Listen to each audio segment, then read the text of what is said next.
What is up, everyone? Long time, no review. July was an absolutely crazy month, especially for movies, and I have four I want to talk about today. We're going to be going from the ones that I didn't like to the ones I most liked. And I don't want to spend too much time on the ones I didn't like, so I have more time for the ones I did. So first up, we have Happy Gilmore 2. Now, I'm a massive fan of the first one. It's one of the greatest comedies of the 90s and maybe even ever to me. And I did not like the second one. It has its moments, especially in the first half, that got some chuckles out of me, but the nostalgia bait gets cheap really quick on top of a lot of unfunny gags. The cameos, the abundance of cameos, can be fun, but become too much of a distraction, really. And the second half turns into an entirely different thing I could not stand. It's great seeing Shooter McGavin back, at least, but he's severely underutilized. This is Adam Sandler giving you to every impulse, for better or worse, mainly the latter. Some land, but the majority don't, and it's a colossal letdown. And the last thing I want to say is that this whole legacy sequel thing, it's all about robbing characters of all accomplishments from past movies to make a new story, and that is now a cinema war crime to me. So I give it 2 out of 5 stars. Up next, we have Jurassic World Rebirth, and this might be the most forgettable movie I have seen in years, especially from a franchise like this. Now, a lot of people have a lot of things to say about all the different sequels, which one's the best, which ones aren't good, maybe none are good. I just thought this one was pretty lame, to be honest with you.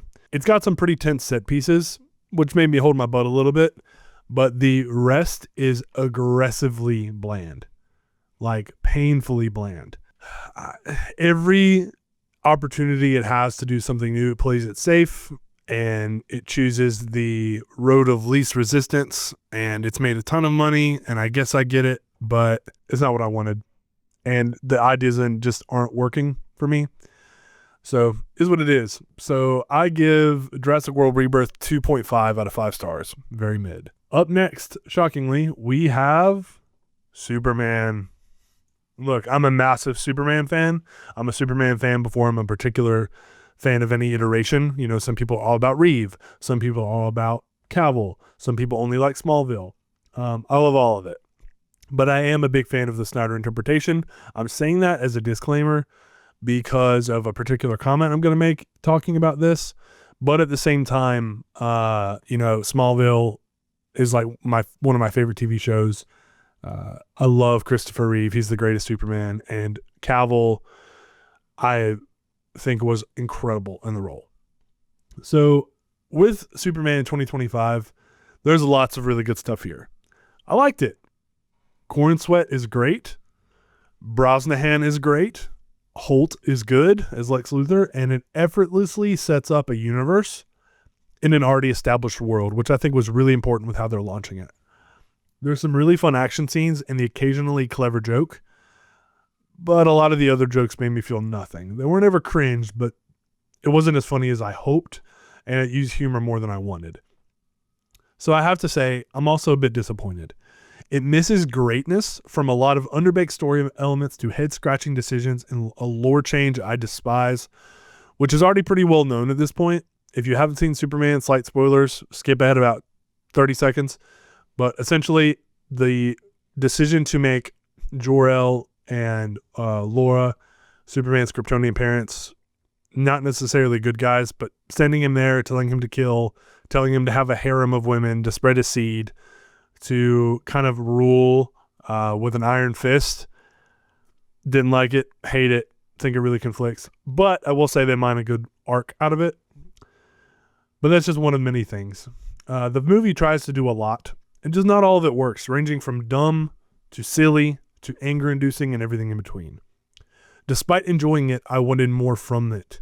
It's not the second coming of the genre some were touting, and I hate to admit, but that score, the musical score, was pretty underwhelming outside of the heavily used new John Williams theme. Not new, but kind of refreshed. It's not a bad start. It's actually a good movie. I just don't think it was great. And here's hoping it's a solid enough foundation to build a phenomenal new universe, because what it gets right is especially compelling, and that weighs a ton in the grand scheme. Fun movie, and a little bit of a frustrating movie. It just can't quite achieve the heights I was hoping for, but when it hits, it soars, and it gets a lot more right than it does wrong. But man, there's some stuff in the third act. I don't ever want to hear a couple particular complaints about Man of Steel ever again. And audiences who complain about that one but not this one, you can kindly put your foot in your mouth.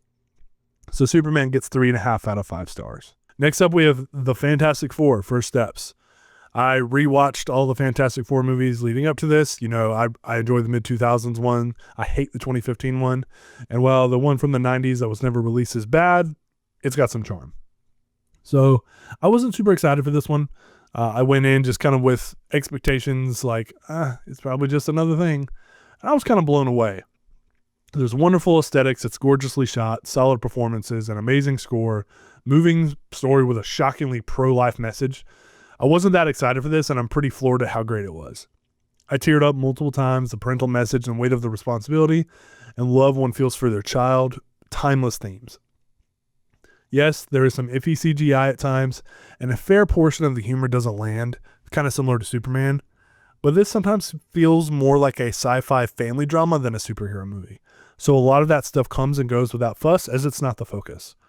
Galactus is done 100% correctly, finally, and is built up to properly. My only wish was, I wish he was in it more.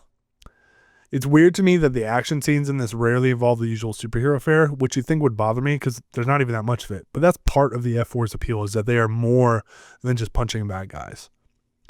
I do think maybe the film could have used 20 to 30 minutes for extra character development and world building and story stuff, including the reported cutscenes. But some of them, I don't know how they could have fit it in because it moves at such a refreshing pace that I didn't mind that. It's laser focused, and that's super nice considering the bloat in the genre, and since it doesn't end how I thought it would.